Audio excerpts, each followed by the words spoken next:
भगवान समदर्शी हैं, इसमें कोई संदेह नहीं। पर प्रभु का एक नियम है, ये यथा माम प्रपद्यन्ते तांस्तथैव भजाम्यहम्।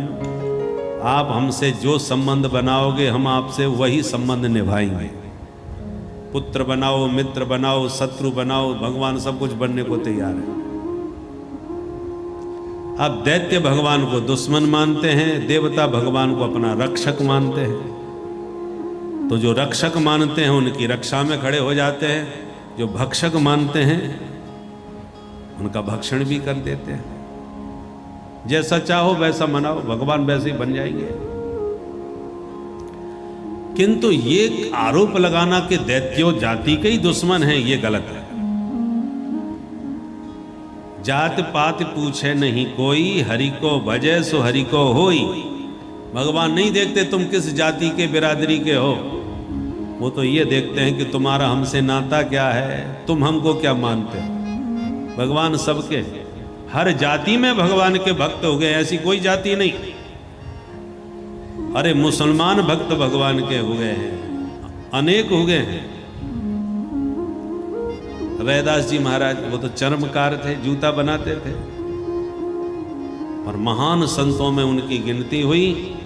और ऐसे संत हो गए रैदास जी महाराज के उनकी शिष्या बनी भक्तिमती मीराबाई, उनको अपना गुरु मानते थे। ऐसे महान संत हो गए। तो भगवान नहीं देखते तुम किस जाति बिरादरी के हो, वो तो ये देखते हैं कि तुम हमको क्या मानते हो। जो मानोगे भगवान वही बन जाएंगे तुम्हारे लिए। तो ही मोहि नाते अनेक मानी, ये जो भाव है, जो चाहो भगवान से नाता बनाओ। यदि भगवान दैत्य जाति के दुश्मन ही होते तो ये बताओ प्रहलाद जी कौन सी जाति के थे?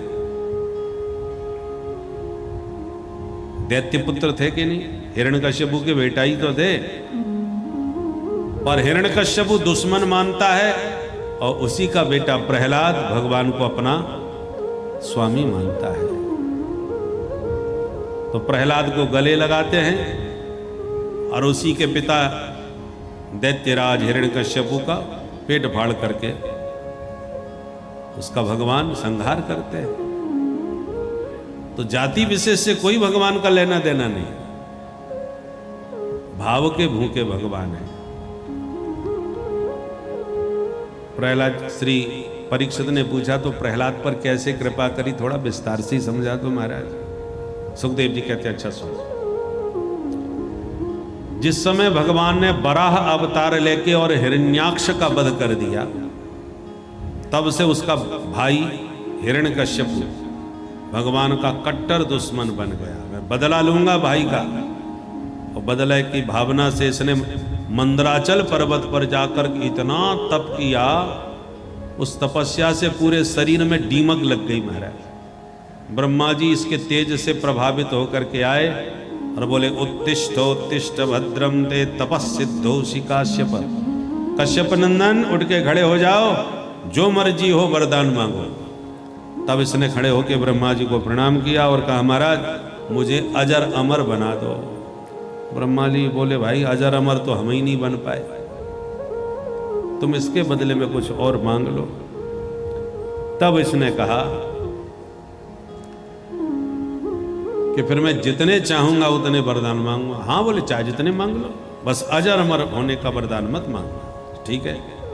इसने वरदान मांगा, न भीतर मरू, न बाहर, न ऊपर, न नीचे, न दिन में, न रात में, न अस्त्र से, न शस्त्र से, न मनुष्य से, न जानवर से, आपकी बनाई सृष्टि में किसी के हाथ न मरूं, 12 महीने से किसी महीने में न मरूं। ब्रह्मा जी बोले बस कर भाई, इतने ढेर वरदान मांगने वाला तेरे जैसा पहली बार देखा, पर तेरे जैसा तप भी किसी ने नहीं किया, इसलिए सारे वरदान तुझे दिया। अब ये खुश हो गया, इतने ढेर वरदान पाके तो मैं अमर हो ही गया, अब मुझे कौन मारेगा। दिग्विजय करने निकला और सारी धरती को जीत लिया, देवताओं को जीत लिया, वरुण से घर का पानी भरवाने लगा, इंद्र से झाड़ू पोंछा लगवाने लगा। ये स्थिति देवताओं की कर दी इसने महाराज। देवता रोने लगे, प्रभु इस पापी से कब पिंड छूटेगा। भगवान बोले प्रतीक्षा करो। समय बीता, इसके 4 पुत्र हुए, ह्राद, अनुह्राद, संह्राद, प्रहलाद।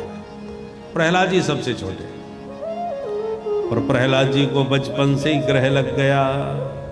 कृष्ण ग्रह ग्रहीतात्मा न वेद जगदीदृशम। कृष्ण ग्रह ग्रहीत प्रहलाद, कभी रोते हैं, कभी हंसते हैं, कभी नाचते हैं, कभी गाते हैं। भगवान के प्रेम में 24 घंटे डूबे रहते हैं बचपन से ही। बेटा सयाना है जान करके पढ़ने के लिए प्रहलाद जी को भेजा गया गुरुकुल। कौन से गुरुकुल में, कौन से विद्यालय में? हिरण्यकश्यप दानव विश्वविद्यालय, जहां के प्राचार्य श्री संडामर्क जी महाराज। दैत्य गुरु शुक्राचार्य जी के 2 बेटे थे, संड और अमर्क। ये दोनों विद्यार्थियों को पढ़ाते थे, दैत्य पुत्रों को पढ़ाते थे, इसलिए इनको दोनों को मिला के संडामर्क बोला जाता है। जबकि हैं ये 2, संड और अमर्क। तो प्रहलाद जी को भी भर्ती कर लिया, उनको भी पढ़ाने लगे वही दैत्यों की नीति।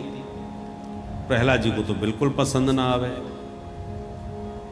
एक दिन बेटे की बहुत याद आई तो हिरण्यकश्यप विद्यालय में ही मिलने के लिए चला आया। और जैसे ही प्रहलाद जी ने पिताजी को दूर से आते हुए देखा तो दौड़ करके पिता को प्रणाम किया और बड़े प्यार से वात्सल्य में भर करके प्रहलाद को उठा के गोदी में हिरण्यकश्यप ने ले लिया, सिर पर हाथ फेरा और बड़े प्यार से प्रश्न पूछ दिया, बेटा प्रहलाद कैसी पढ़ाई चल रही है? बोले पिताजी बहुत बढ़िया। अच्छा, तो कोई पाठ हमको भी सुना दो जो तुम्हें बहुत बढ़िया लगता हो, पसंद हो वही सुना ना। ठीक है पिताजी, मुझे सबसे प्यारा पाठ एक ही लगता है। कौन सा? तत् साधु मंगे सुरवर्य देहिना सदा समुद्वे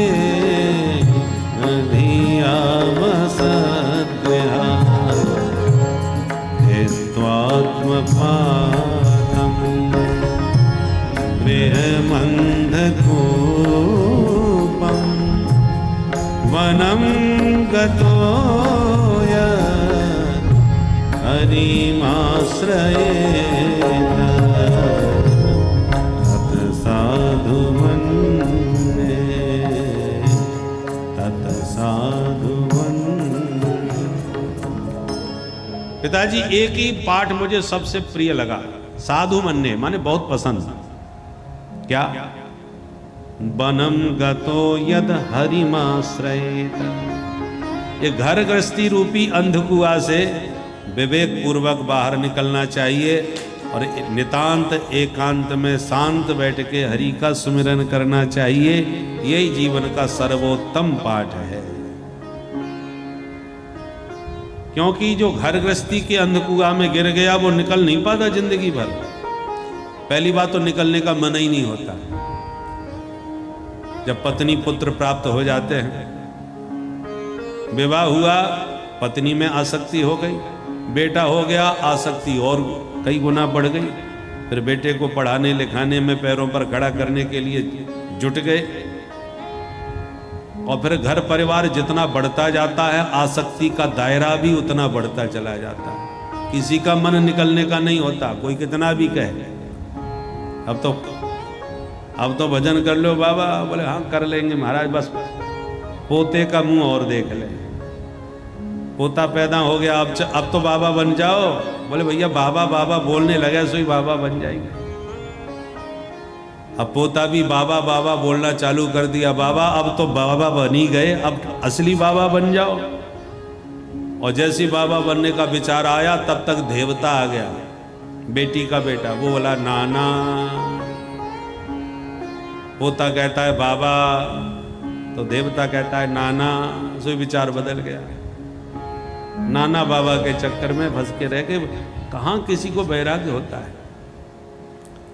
और गलती से वैराग्य उत्पन्न हो भी गया तो फिर परिवार के लोग नहीं बनने देते। हम तो भैया हरिद्वार में जाके भजन करेंगे, बस घर गृहस्थी सब देख ली, अब तो चले अरे दादाजी आप चले जाओगे घर बर्बाद हो जाएगा, बूढ़े बुजुर्गों का रहना बहुत जरूरी है घर में। तमाम समस्याओं की लिस्ट सुना दी जाती है और कोई जाने नहीं देना चाहता। तो पहले तो बाबा बनने का विचार नहीं आता, और जिसको विचार आता है तो फिर परिवार वाले नहीं जाने देते, तमाम समस्या लेके खड़े हो जाते हैं। और गजब की बात तो यह है, माया की प्रबलता को देखो कि जो न भी चाहते कि बाबा आप घर में रहें, जाए हरिद्वार में भजन करें, वो बहुत से बच्चे ऐसा भी चाहते, तभी तो वृद्धाश्रम में भेज देते हैं। धक्का मार के भगाते हैं, खरी खोटी सुनाते हैं, भला बुरा बोलते हैं, तो पड़े पड़े बेइज्जती सहन कर लेते हैं, पर बाबा बनने का विचार नहीं करते, भजन करने का पर ध्यान नहीं देते, हर बात में टांग अड़ाते रहते हैं। नाती पोता कहते हैं दादा अब नया, बाबा हमारा नया जमाना आ गया, कंप्यूटर युग है, तुम्हारे जमाने के बातें अब नहीं चलेंगी। परंतु बुढ़े का मन नहीं मानता, हर बात में टांग अड़ाता है, नाती पोते फटकारते हैं, दुत्कारते हैं, फिर भी पड़ा पड़ा अपमानित होता है। वैराग्य का ऐसे जल्दी प्राकट्य नहीं होता, बड़े बड़े अपमानित होकर के भी पड़े रहते। जब हम वृंदावन में पढ़ते थे तो हमारे सेठ जी थे, श्री बिशन चंद सेठ जी, जिनको सब हम भैया जी कह के बुलाते थे। राजनीति से त्यागपत्र दे करके वृंदावन में वास कर रहे थे, हिंदू महासभा के बहुत बड़े नेता थे। तो हम लोग उनके साथ रहते थे। एक बार उनके एक मित्र मिलने आए और बोले भैया जी आपका यहाँ बड़ा सुंदर इस्कॉन मंदिर के पास में आश्रम था, पहले तो जंगल था, भीड़ तो अब पैदा हो गई, पहले तो वहाँ पूरा जंगल था एकांत में। तो उनके मित्र आके, सेठ जी के मित्र आके बोले हमारा भी मन हो रहा है कि यहीं रहें आपके साथ। बड़ा आनंद आया, वो शिव जी के भक्त थे, शिवार्चन करते थे, हम लोग उनसे पूजा करवाते थे। तो सेठ जी ने कहा आ जाइए, जब चाहो तब आ जाओ। तो उनके मित्र बोले भैया जी आपका जीवन तो स्वर्ग है, हमारी तो मत पूछो, हमारी तो हर महीने पिटाई होती है घर में। सेठ जी ने कहा तुम्हें कौन पीटता है, कौन मारता है और क्यों मारता है? तो बोले श्री, उनके मित्र बोले कि हम सर्विस करते थे नौकरी से, तो अब रिटायर्ड हो गए, पर हर महीने हमारी पेंशन आती है, और जब पेंशन आती है तो 2 बच्चे हैं मेरे, जो पहले आता है वो मेरे से छीन के ले जाता है, और जो बाद में आता है वो मेरे को पीट के जाता है कि मुझे क्यों नहीं दिया, सबका सब पैसा उसको कैसे दे दिया। इस कारण हर महीने मेरी पिटाई हो रही है, मैं बड़ा दुखी हूँ जिंदगी से। सेठ जी ने कहा जब तुम्हें पेंशन मिल ही रही है तो तुम हमारे पास आके यहीं रहो वृंदावन में, हमारे ऊपर भी तुम्हें बोझा बनने की जरूरत नहीं, पैसा तुम्हारे पास है, हर महीने सरकार दे रही है, उसका जो खर्चा हो तुम अपना करते रहो, आनंद से वृंदावन में राधे राधे करो। तो तुरंत हाथ जोड़ के बोले भैया जी मन तो मेरा भी है तुम्हारे साथ रहूं, पर मुझे अपने पोते से बहुत प्यार है, उसके बिना नहीं रह पाऊंगा। मेरा पोता मुझसे बहुत प्यार करता है, मेरे साथ में ही सोता है, मेरे साथ में ही खाता है, उसके बिना मेरा कहीं मन नहीं लगने वाला। सेठ जी ने कहा तो ठीक है, हर महीने पिटने की व्यवस्था करो। तो पिटने को तैयार है पर छोड़ने को तैयार नहीं है। यह है माया की प्रबल आसक्ति, माया का बंधन। तो प्रहलाद जी कहते हैं गृह मंद कूपम, ये घर गृहस्थी का अंधकूप है, इससे बाहर निकल के एकांत में जाके वन में भगवान का भजन करो। पिताजी हमको सबसे बढ़िया पाठ यही भाता है। जब हिरण्यकश्यपु ने ये पाठ सुना तो उसका तो मूड खराब हो गया। मेरा बेटा तो बाबा वैरागी बनने की बात कर रहा है। क्रोध भयंकर आया, पर मन को समझाया, बच्चा है, बच्चा तो वही बोलेगा जो उसको सिखाया जाएगा। मेरे बच्चे की कोई गलती नहीं, गड़बड़ तो आचार्य लोग कर रहे हैं जो इसको पढ़ा रहे हैं, उटपटांग बात है। प्रहलाद जी से हिरण्यकश्यपु ने कहा बेटा जाओ और अपने गुरुजी को हमारे पास भेजो जो तुम्हें पढ़ा रहे हैं। प्रहलाद जी विद्यालय में भीतर आके बोले गुरुजी आपको हमारे पिताजी याद कर रहे हैं। अब गुरुजी भागते हुए गए, अरे आओ आओ सरकार पधारो, स्वागत है।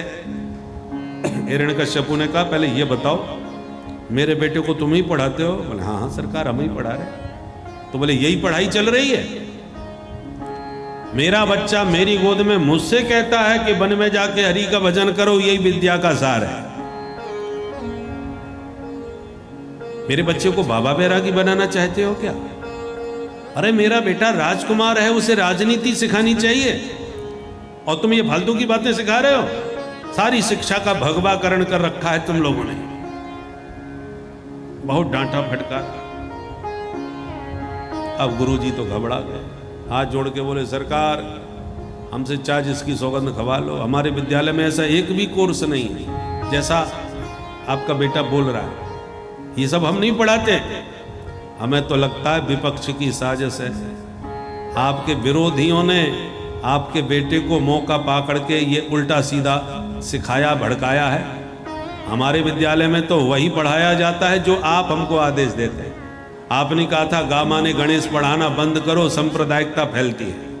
हमने तुरंत गणेश जी अलग कर दिया और गामा ने गधा पढ़ाना चालू कर दिया। तो हम वही पढ़ाते हैं जो आप हमको आदेश देते हैं। हिरण्यकश्यपु ने कहा वो मैं कुछ नहीं जानता, मेरे बच्चे ने आज जो बकवास की वो दोबारा कहीं मैंने उसके मुंह से सुना तो तुम जिंदा नहीं बचोगे। यों धमकी देके हिरण्यकश्यपु चला गया। अब गुरुजी परेशान हो गए, डंडा उठाया और प्रहलाद जी के पास आके बोले क्यों रे मूर्ख, दैत्यों के चंदन जैसे बगीचा में तू बमूर का पेड़ कहां से पैदा हो गया? दैत्य चंदन बने जातोयम कंटकद्रुम।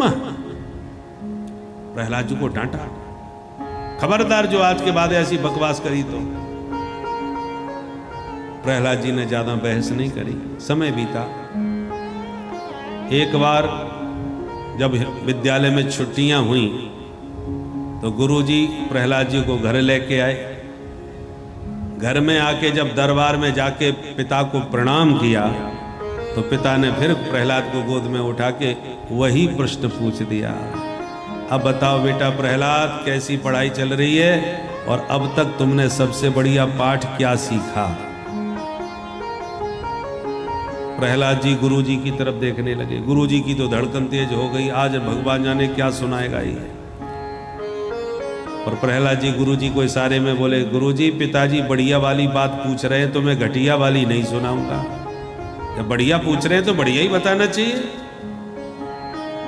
प्रहलाद जी मुस्कुरा के बोले पिताजी मैंने 9 पाठ याद कर लिए।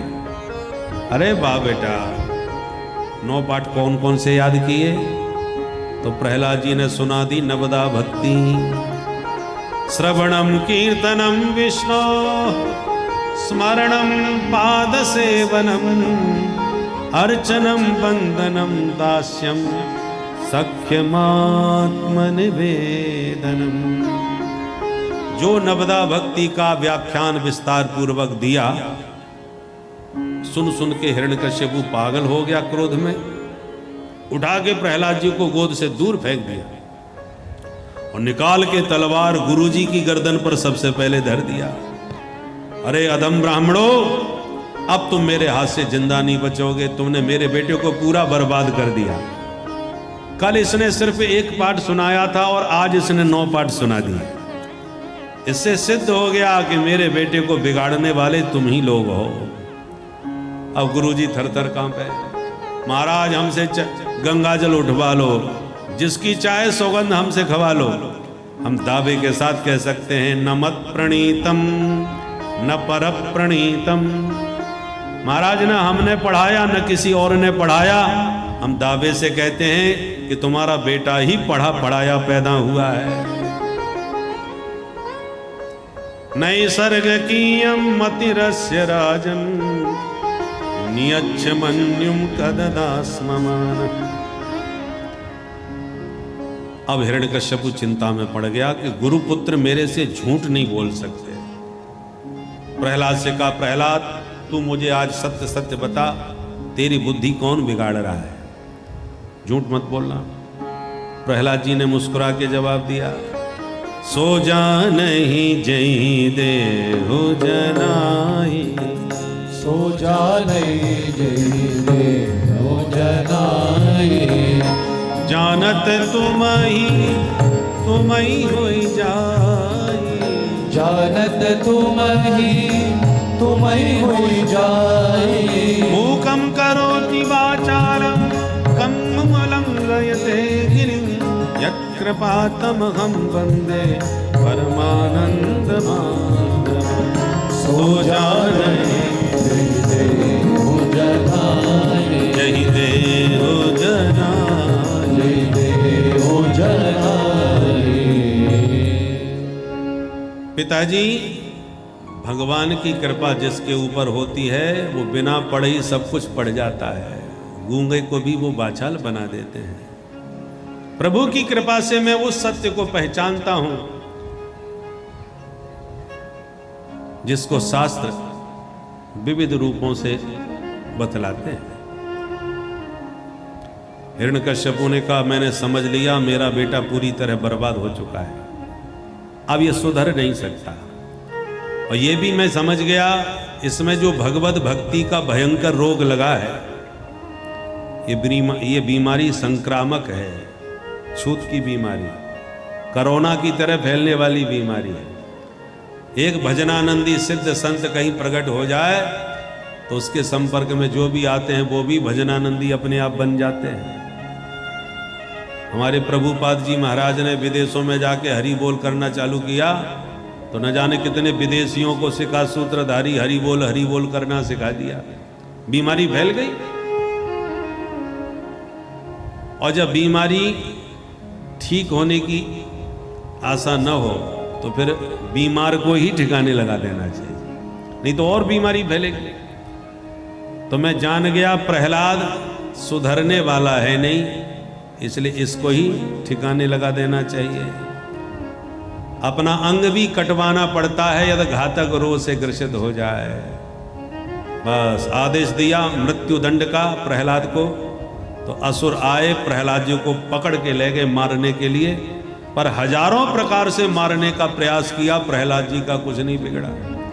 पर्वतों से गिराया, पानी में डुबाया, होलिका ने जलाया, विषपान कराया, तंत्र मंत्र सब करवाया, फिर भी कुछ नहीं बिगाड़ पाया। तो मन ही मन घबराया। तब संडामर्क जी ने समझाया कि महाराज बच्चा है, बदल जाएगा, थोड़ा समय हमें और दो सुधारने के लिए, ले जाओ। गुरुजी फिर पकड़ के प्रहलाद जी को ले आए, पर सूरदास कारी कामर पे चढ़े न दूजो रंग। प्रहलाद जी तो श्याम रंग में रंगे हुए हैं, और श्याम रंग पर दूसरा रंग कभी कामयाब नहीं होता। काला रंग किसी पर भी चढ़ा दो, पर काले रंग पर दूसरा रंग नहीं चढ़ पाता। बहुत प्रयास किया, किसी को कोई कामयाबी नहीं मिली। एक दिन गुरुजी चले गए किसी काम से बाजार, विद्यार्थी निकल पड़े खेलने, मिल गया मौका। प्रहलाद जी ने सारे विद्यार्थी बुला लिए और बड़ा दिव्य उपदेश विद्यार्थियों को विद्यालय में दिया। कौमार आचरित प्राज्ञो धर्मान भागवतान दुर्लभम मानुषं जन्म तदप्य ध्रुवमातरम। प्रहलाद जी कहते मित्रों, ये मनुष्य शरीर बड़ा दुर्लभ है, भगवत प्राप्ति के लिए मिला है। कुमार अवस्था से ही भगवत प्राप्ति का प्रयास प्रारंभ कर देना चाहिए। 100 साल की उम्र भी मिल जाए तो भजन के लिए कोई समय नहीं होता। मान के चलो तुम्हारी 100 साल की उम्र है, तो रात में तो सो के समय बर्बाद करते हो, तो आधी उम्र सोने में गई, 50 साल बीत गए सोने में। अब प्रारंभ के 20 साल हैं, मौज मस्ती में खेलने कूदने में बीत जाते हैं, ज्ञान ही नहीं होता हमको क्या करना चाहिए। अब बचे 30, तो 80 के बाद के जो 20 वर्ष हैं उन्हें पहले ही अपने जीवन से निकाल दो कि 80 के ऊपर पहले तो जा नहीं पाओगे, और चले भी गए तो किसी काम के नहीं रह जाओगे। क्या साधन करोगे? शरीर में इतनी बीमारी हो जाएंगी कि उन्हीं का इलाज करते करते फुर्सत नहीं मिलेगी। अब बचे 10, बस ये जो 10 जो जवानी के हैं उसमें जहां विवाह हुआ नहीं, कि फिर देवी जी के ही कान में मंत्र सुनाई पड़ते हैं, बच्चे की फीस जमा करनी है, आटा दाल चावल लाना है, राशन पानी खत्म हो गया है, दुनिया भर की बातें सुनने को मिलेंगी और उन्हीं नौनते लकड़ी में भागते फिरोगे। कथम प्रियाया अनुकंपकाया संगम रहस्यम रुचिराश्च मंत्रान। देवी जी के मंत्र ही अच्छे लगेंगे और नौनते लकड़ी में भागते फिरोगे। कहाँ किस जवानी में किसको भजन भाता है, कहाँ समय मिलता है। अनेक प्रपंच, जितने बड़े होते जाओगे प्रपंच पढ़ते जाएंगे। इसलिए मित्रों 100 साल में भी कोई समय भजन का निर्धारित नहीं होता। जिंदगी जब तक रहेगी फुर्सत न होगी काम से, कुछ समय ऐसा निकालो प्रेम कर लो श्री राम से। इसलिए मित्रों अभी से प्रयास करो। विद्यार्थी बोले प्रहलाद गुरुजी तो ये सब बातें सिखाते नहीं, फिर तू कहां से सीख गया भाई? प्रहलाद जी बोले जब हम माँ के पेट में थे तब नारद जी ने मेरी माँ को ये बातें सिखाई, माँ के पेट में हम भी सीख लिए। विद्यार्थी बोले इसका मतलब गुरुजी उस दिन ठीक कह रहे थे, ये पढ़ा पढ़ाया पैदा हुआ है, तो मैया के पेट में ही पढ़ के आ गया। प्रहलाद सच कहते हैं तेरे साथ कीर्तन करने का हमारा बहुत मन है, पर तेरे पिताजी के डर के मारे हिम्मत टूट जाती है, साहस नहीं होता। प्रहलाद जी कहते हैं जिन परम पिता ने मेरी रक्षा करी वो क्या तुम्हारी रक्षा नहीं करेंगे? अरे वो सारे जगत के पिता हैं, जगत पिता। अमृतस्य पुत्रा भयम, हम सब उसी अमृत की संतान है। फिर भी तुम्हें भरोसा नहीं तो मैं विश्वास दिलाता हूं, एक बार मेरे साथ मिलके प्यार से हरि भजन करो, जो भी गड़बड़ होगी उसकी जिम्मेवारी मेरी होगी, तुम पर आंच नहीं आएगी, बस मेरे साथ मिलके प्यार से गाओ। विद्यार्थी बोले तो जो होगा देखा जाएगा, आज गुरुजी विद्यालय में है नहीं, मौका भी बहुत बढ़िया है। प्रहलाद चलो आज तेरे साथ कीर्तन करें। सारे विद्यार्थी कीर्तन करने को तैयार हो गए और प्रहलाद जी सबको झूम झूम के नचाने लगे और गाने लगे। अब प्रहलाद जी के मित्र मेरे साथ ताली बजा के गाएं और हिरण्यकश्यपु के मित्र हों तो शांति से बैठे, उनसे हम जबरदस्ती नहीं करेंगे।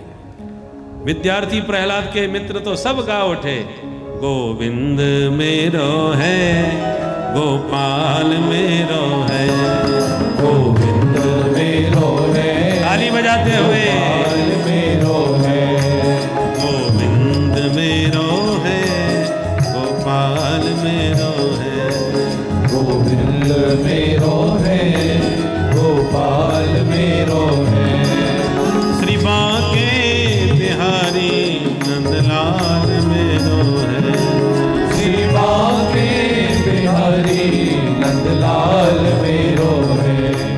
हिरण्यकश्यपु ने अट्टहास किया तो कीर्तन सन्नाटे में बदल गया, जो जहां खड़ा था वैसे ही खड़ा रह गया। छोटे छोटे विद्यार्थी थर थर कांपने लगे, प्रहलाद को इशारा करे अब वो आ गए तू संभाल। प्रहलाद जी बोले घबराओ मत, सब देख लूंगा। और हिरण्यकश्यपु ने प्रहलाद को जम के गालियां दी, है दुर्विनीत मंदात्मन कुल भेद कराधमा, कुल कलंकी प्रहलाद तुझे मेरे कोप से आज कोई नहीं बचा सकता। बोल किसके बल पर तूने मेरी सत्ता को ललकारा है? शासनम किम बलोत्यगा। प्रहलाद जी ने निर्भीक होकर जवाब दिया, न केवलम में भवतश्च राजन, न केवलम में भवतश्च राजन, सबई बलम बलिनाम चापरे, सबई बलम बलिनाम चापरे, परे परे में स्थिन जंग माये, परे परे में स्थिर जंग माये, ब्रह्मादयो ये न वशं प्रणीता, ब्रह्मादयो ये न वशं प्रणीता, न केवलं भवतश्च राजन्, न केवलं में भवतश्चराचर न केवलम में। पिताश्री केवल मुझ में ही उस ईश्वर का बल नहीं है, आपको जिन ब्रह्मा जी के वरदानों से बल प्राप्त हुआ है, मेरे प्रभु उन ब्रह्मा को भी बल देने वाले हैं। हिरण्यकश्यपु ने कहा, अच्छा तेरा ईश्वर सबको बल देता है तो मेरे सामने क्यों नहीं आता, बोल कहाँ है। प्रहलाद जी बोले, ये पूछिए कहाँ नहीं है। अच्छा, क्वासो यदि सर्वत्र कस्मात स्तंभे न दृश्यते, सब जगह है, कण कण में है, तो बता इस खंबे में मुझे क्यों नहीं दिख रहे। प्रहलाद जी बोले, हमें तो दिख रहे। अच्छा, तेरा भगवान इस खंबे में भी है। बोले हाँ। और भगवान कहाँ, जहां भक्त की हाँ भगवान वहां। हिरण्यकश्यपु ने क्रोध में भरे भयंकर प्रहार खंबे पर कर दिया, खंबा फट गया। भक्त का वचन सत्य करने भगवान नरहरि नृसिंह बन के प्रकट हो गए। ओ नृसिंह भगवान की गगड़ गड़गड़ानो खम्भ फाटो चरचरानो निकसो नर नाहर को रूप अति भयानक है। कगड़ गड़गड़ावे दसन जीव लप लपावे चितवत सरोज मानो अंग जात खानो है। नृसिंह भगवान ने गर्जना करी, सारे दैत्य मूर्छित होके गिर पड़े। हिरण्यकश्यपु भी घबरा गया, इसका भगवान है तो बहुत खतरनाक, आधा शेर आधा मनुष्य, पहली बार देखा। और मैं क्यों डरूं, मैं तो वरदानों से सुरक्षित हूं। ढाल तलवार संभाल के मारने को दौड़ा, भगवान उसके साथ युद्ध का खेल खेलते रहे। जैसे ही देखा सूर्यास्त होने वाला है, तो पकड़ के जकड़ के गोदी में पटक के बीच दहरी में बैठ के सारे वरदानों को सत्य करिया। देख, तू ना बाहर है ना भीतर, बीच दहरी में है, न ऊपर है ना नीचे, तू मेरी गोद में है।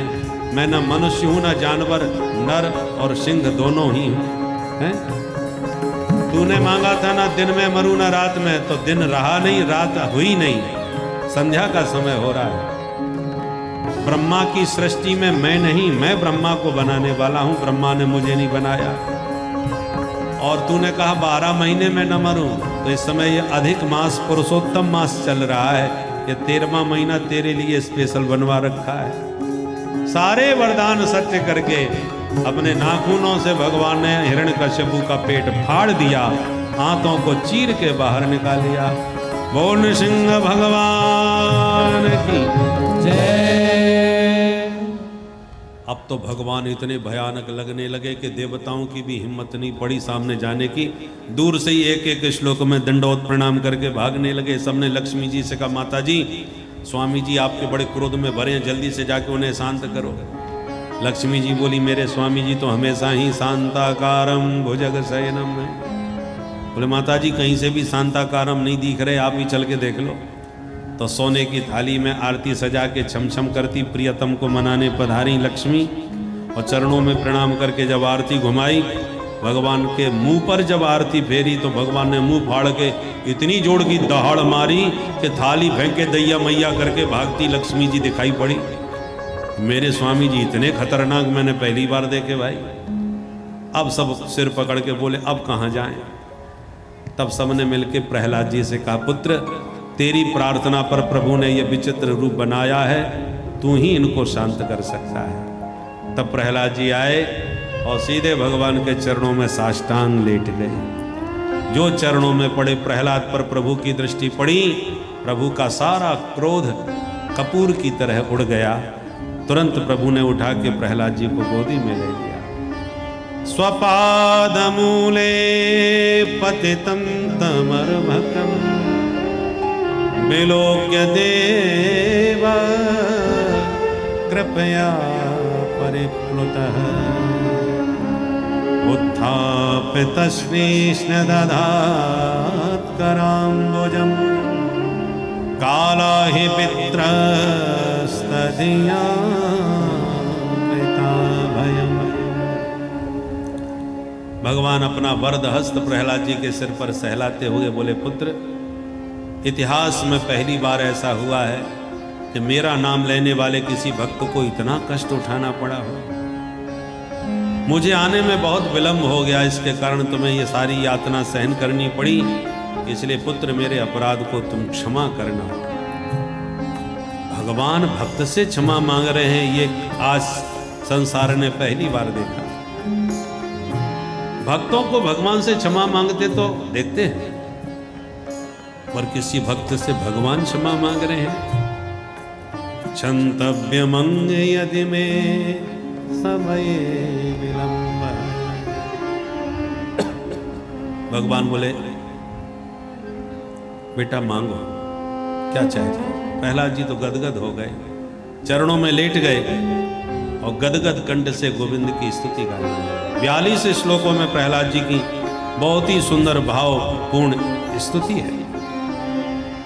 प्रहलाद जी कहते हैं प्रभु ब्रह्मादिक देवता धारा प्रवाह वेद मंत्रों से आपकी स्तुति गा गा के चले गए, आपका क्रोध शांत नहीं हुआ। जब इतने बड़े दिग्गज देवताओं की स्तुति से आप प्रसन्न नहीं हुए तो किम तोष्टुम अर्हति समय हरि रुग्र जाते। मैं तो एक दैत्य पुत्र हूं, पढ़ा लिखा कुछ हूं नहीं, मैं आपको किन शब्दों से प्रसन्न कर सकता हूं। पर मैंने ऐसा सुना है कि कोई धन के अभिमान में रहता है, मन्ने धनाभि जन रूप तपस्रुतौजा।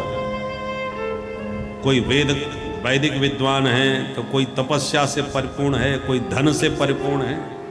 ये सब आपको प्रभावित नहीं करते। आप कितने भी बड़े तपस्वी तेजस्वी यशस्वी बने रहो, भगवान यदि प्रसन्न होते हैं तो केवल भक्ति से प्रसन्न होते हैं। और आपके अंदर भक्ति है तो इसके अलावा फिर कुछ भी ना हो तो ठाकुर जी रीझ जाते हैं। प्रमाण क्या है? बोले भक्त्या तो तोष भगवान गज यूथ पाय। गजराज हाथियों का राजा कौन से विश्वविद्यालय में पढ़ने गया होगा? क्या उसमें योग्यता होगी? पशु जाति का था हाथी, पर भगवत भक्ति से भर के उसने भाव से भगवान की स्तुति गा के एक कमल चढ़ा दिया तो कमलाकांत उस पर रीझ कर दौड़े चले आए। तो जब गजराज आपको प्रसन्न कर सकता है पुष्प समर्पित करके, तो मुझे भी भरोसा है कि भले ही मैं दैत्य जाति का हूं तो क्या हुआ, आप मेरे भाव भक्ति से निश्चित प्रसन्न होंगे। भगवान गदगद होके बोले बेटा मांगो क्या चाहते हो। प्रहलाद जी बोले लेना देना व्यापारियों के बीच में होता है सरकार, हमारे आपके बीच में कैसा लेन देन। भगवान बोले फिर भी मेरी प्रसन्नता के लिए कुछ तो मुझसे मांग लो। प्रहलाद जी बोले यदि मांगने से आप प्रसन्न होते हैं तो मैं यही मांगता हूं प्रभु कि मेरे जीवन में कभी कुछ मांगने की इच्छा ही पैदा ना हो। भगवान बोले बेटा तुम मांग नहीं सकते और हम दिए बिना रह भी नहीं सकते। चलो बैठो सिंहासन पर और पिता के पद पर बैठ के एक मनमंतर पर्यंत राज्य करो, उसके बाद मेरे पार्षद बन के सदा मेरे साथ रहो।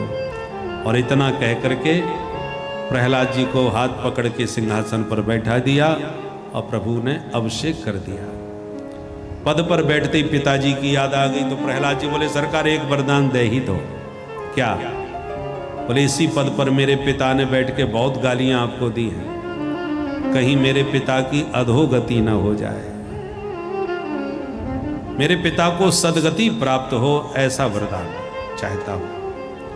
भगवान बोले बेटा तुम जैसा भक्त जिस घर में जन्म लेता है उस परिवार की 21 पीढ़ियां तर जाती हैं। मैया बाप की तो बात ही छोड़ दो, जाओ अपने पिता का अंतिम संस्कार करके आओ। प्रहलाद जी प्रणाम करके चल दिए और तुरंत ब्रह्मा जी प्रकट होके प्रभु से बोले सरकार आपने बड़ी कृपा करी जो इस दुष्ट दैत्य को मार दिया, क्योंकि इस दैत्य ने मुझसे ही वरदान लिए और सबसे ज्यादा मेरे को ही परेशान किया। भगवान ने डांटते हुए ब्रह्मा जी से कहा ब्रह्मा जी खबरदार जो किसी दुष्ट दैत्य को दोबारा इतने वरदान दिए तो। सर्पों को अमृत पिलाने का काम करने लगे हो आजकल। सारा विश्व आतंकवाद से त्रस्त है और कोई सरकार आतंकवादियों को परमाणु बम और पकड़ाने लग जाए तो विश्व का क्या परिणाम होगा। इसलिए पात्रतानुसार शक्ति देनी चाहिए। दुष्टों के हाथ में यदि शक्ति जाएगी तो दूसरों को सताने के लिए ही उनकी शक्ति होती है। शक्ति ही परेशान परपीडनाय।